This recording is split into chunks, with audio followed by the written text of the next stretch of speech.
Welcome to the Yoyogi Confidential podcast. I'm Christopher Elliott, here with Aaron Elliott, my photographer, and Aiden Elliott, my videographer, who is responsible for this entire podcast. We are in Tokyo still. This is week 3 in Tokyo, and we've had quite a few adventures, haven't we, boys? Yes. Yeah. Well, we've discovered lots of parts of town that we'd never been to before, but unfortunately some of them were more noteworthy than others. Yeah. Really? To put it lightly. Well, some of them were like dirtier, some of them were cleaner. Oh. I mean, we like Ikebukuro Are you talking about Center. Shinjuku? Oh, Shinjuku's dirty. Yeah. Now, guys, when somebody goes to Japan, a lot of people, they'll just stay in a hotel, go to Shinjuku, and then leave.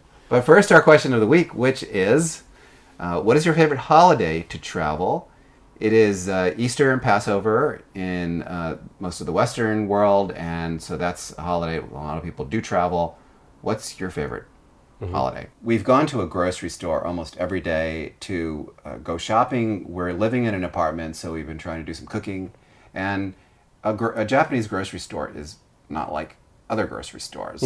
So, Aaron, can you describe kind of what the experience is like?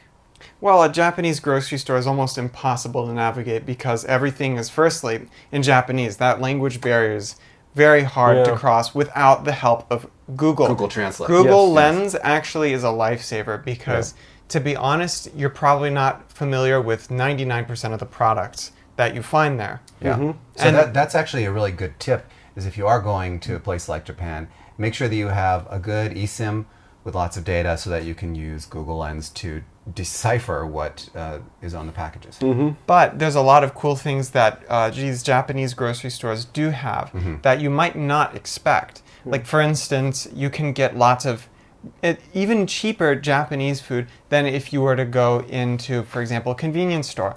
Convenience stores are actually more expensive than the grocery stores. You can get better quality sushi, just really easy takeaway food. So when you check out of a Japanese grocery store, the process is a little bit different, right? Because they have these, we can see here in this picture, they've got these barricades, barriers that are still left over from COVID, and they ring you up, and then what happens, Aaron?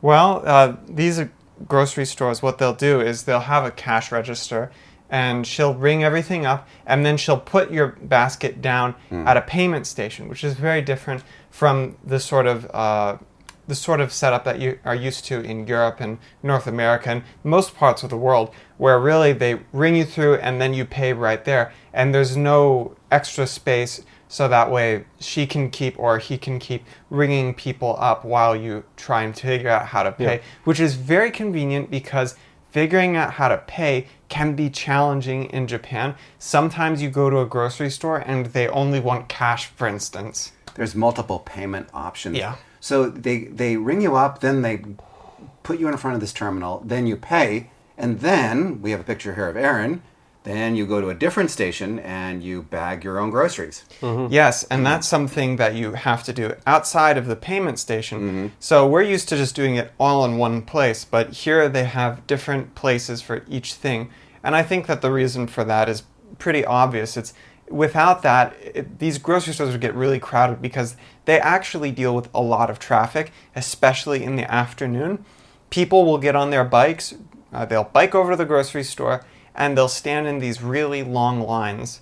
And So here's a tip, though. If you do go to a grocery store, avoid 5 to 6 p.m. because all the salarymen are coming out of work and they're going to the grocery store, and the lines are practically out the door. Yeah, speaking of bikes, people on bikes here are kind of crazy, aren't they? They are on the sidewalks. Well, there's bike I actually have a lanes. column on that coming out soon. Yeah, there's bike lanes, but they still go on the sidewalk. And also there's this little tiny tunnel under the bridge to go over to the convenience store that's closest to us.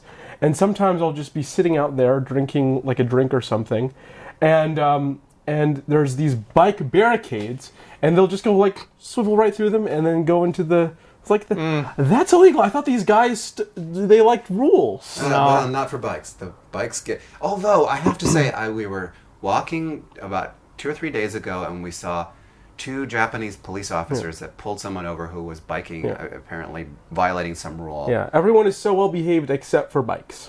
Yeah, bikes are a little crazy. Yeah. All right, so We actually visited a very urban place. We've already talked about Shinjuku a little bit, but we have some footage that I wanted to show you of Shinjuku. It is, as I said, it's the place that people, when you think of Tokyo, you're thinking of Shinjuku. It's in the movies. It's the big, tall buildings with lots of signs, like Times Square a little bit in New York. I was joking earlier. I did actually do my job. This is some pretty nice footage. We got some good shots, zooming in on the city. The crazy part about Shinjuku actually is that towards the end of the day, the light will not hit any of the buildings around it except for the main part of Shinjuku. So it's like this giant city that's dark framing Shinjuku. It's very, I don't know if they built it that way. Moody, yeah. So the main attractions in Shinjuku are, you've got, what do we have, Aaron? Well, you have these things. Firstly, you have the train station. Yes. Then you have Godzilla. Wait, I have to ask you, why is the train station such a huge attraction? It's one of the It's actually the busiest train station in Tokyo. It's in the world, really? Actually. Yeah. I had no idea. I mean, maybe China has a busier station, but I think it's at least in Japan. It's the busiest. It's extremely busy. Zawarudo. Yes. But anyway, they have a cat on a big billboard that's popular. They've got Godzilla. There's a place called Golden Guy that's pretty popular. And there's a park. Golden Guy? Yes, called Golden Guy. Oh, and Don Quixote, don't forget that. Well, Don Quixote you can get anywhere. But they have a big park. Don Quixote, which is big. It's crazy. Giant Don Quixote is like the store you walk into and you don't really buy anything. You just are looking. It's crazy. And it's very claustrophobia inducing. Yeah. They call it. Well, did you say that? Yeah, they call it the Mega Donkey. Yeah. It's the only mega donkey I've ever seen. There may be others. No, there are other more spacious Don Quixotes that we've been to, but they're outside of they got a lot Tokyo. Of funny here it's all here it's all super cramped though. That Don Quixote in Shinjuku's.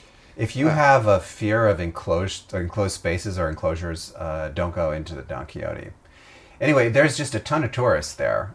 If you want to go meet other Americans, this is a really good place to go. Yeah, I mean, it's on the spot. If you go to that one street where you see Godzilla, there's always some foreign tourist walking by oh, there's Godzilla. Oh, there's Godzilla. It's the same reaction 24/7. It's crazy. Now, I think in terms of overall quantity of Americans, that probably takes the cake, that area over there. But if you want to see percentage-wise, more Americans than Japanese people, go to the pizza. Oh yeah, well there's that part area. Of town. Yeah, right. The pizza is a very popular, not popular, but legendary, because it wasn't actually stuffed. That part of town is popular. That part of town is called Hiro, Hiroo. I want to go back to the pizza. That's a very international neighborhood. Pizza, right? Very good. There's another really good place to meet Americans if you want to go to Tokyo and be with Americans, and that is in the park. And tell us a little bit more about the park. We have some pictures here. Okay, well, let me talk about the park. So, there's a place called Yoyogi, but really the train station that you want to get off on is Harajuku on the JY line, but there are other lines. And basically, this is one of the most touristed parks ever. You have Yoyogi Park, and right next to it is the Meiji Sanctuary, which is technically a shrine, but it's kind of like a park anyway. It's forested, it's beautiful, and it's filled with tourists. You've got tourists coming off the bus, by the busload, really. Yes. And we have a picture here of your brother trying to look really cool at the Meiji. Is it called the Mejiro Sanctuary? Meiji Sanctuary. Meiji. So the part of town we're in is Mejiro. I was messing around with the sunglasses because those are the glasses with the cameras in them. Yes. Yeah. However, Yoyogi Park, which here we have a picture of Yoyogi Park, it's beautiful blossoms here, is the place where you go when you don't want to meet any Americans, because almost no tourists go here.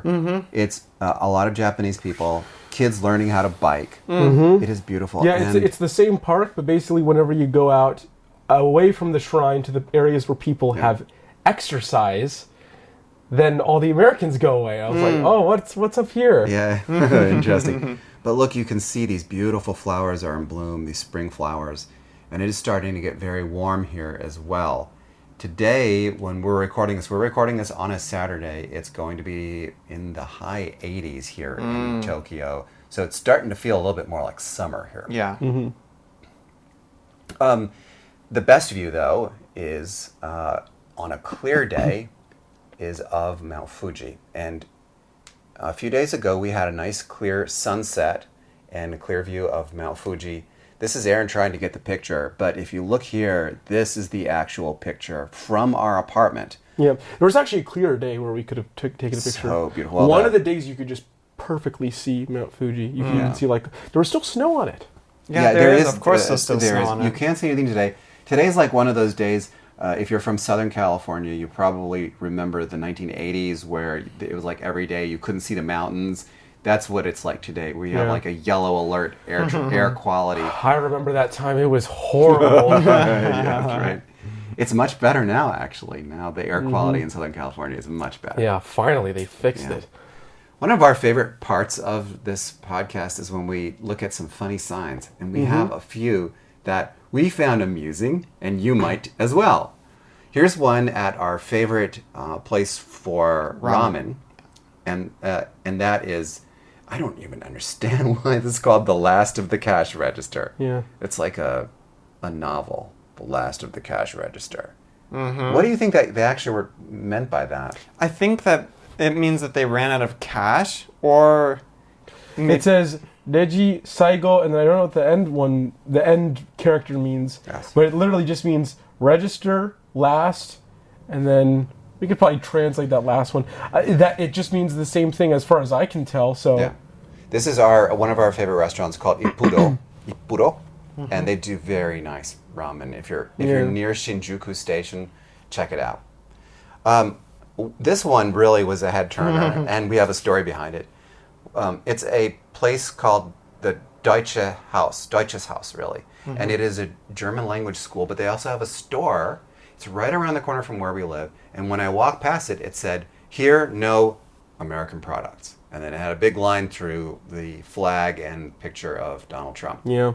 And at first, we were like hesitant to go in because we thought they would kick us out if we spoke American English. But then we actually decided we were going to go in. And what happened, Aiden? We went in and then we left. Like, okay, all right. We didn't find any products that we wanted to buy, and then we left. Now, here's the thing: is if this was an American import store, this would send more of a message. But this is a German import store. Yes. They're not supposed to have American products in the first place. Obviously they're not going to have any. But they also were trying to make a political statement. I thought that we would get kicked out. I mean, I was really concerned. Yeah. What ended up happening is we went in, and okay, that's the Reader's Digest version. We went in and we went out. All right. Yeah. But we went in, we checked it out. There was a woman there who was at the cash register, and she was very polite. Yep. And she did not kick us out. Yep. She like bowed and did all the Japanese things that you do in a store, and we felt very comfortable there. So, now we get to the question of the week. Last week, our question of the week was, what was the longest amount of time you spent on vacation?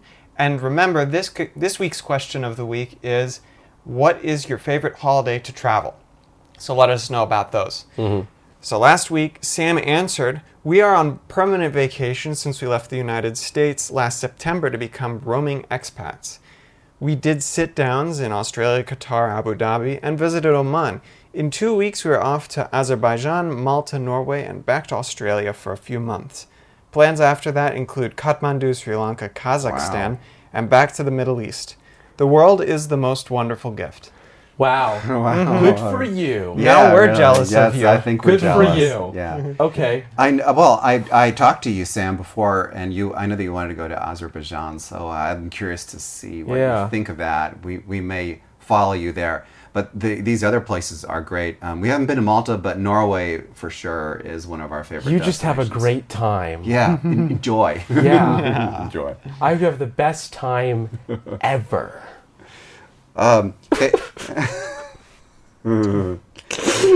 It's okay. Kate says, 1 month-ish in Costa Rica. I have a condo there, and it's amazingly beautiful. Oh, I'm jealous now. Technically... I hope you enjoy your time in Costa Rica. Yeah. Me Kate! Technically, the longest vacation I took was a year in Europe. Wow. Whoa. It was back in 1979. I graduated from high school and was an exchange student in Germany, Deutschland. World travel But I last had year. also graduated. That's a gap year. Technically, that's a gap year. So we didn't have to go to school. I wish I could have a gap year. Oh, you can. You want a gap year? I had like arranged. I had a gap year. You have I like had a gap year. life. Yeah, gap life. Okay. Gwyn says, 4 weeks on safari in southern Africa. Botswana, South Africa, Zambia, Zimbabwe. Heavenly. I'm sure it was heavenly. Okay, all right. Gwyn, that sounds like an awesome Yeah. experience. We've been to a couple of those places. I wish I could be there. Yeah, some of those places are, I wouldn't say high risk, but, make sure you have your shots. No, South Africa is okay. South Botswana Africa. apparently is like really safe. We should have gone there. Oh, we still can. Botswana. Yeah. Botswana. Zambia and Zimbabwe, I Botswana. heard some things about there. I'm not sure how safe that area is. We're going to continue exploring Tokyo, and we're going to try to get out of town next week, and we'll have more from this part of Japan. Thank you so much for watching the LA Confidential podcast. Don't forget to answer our question. We'll read your comments next week. Have a good one. Ciao. Bye. Hasta luego.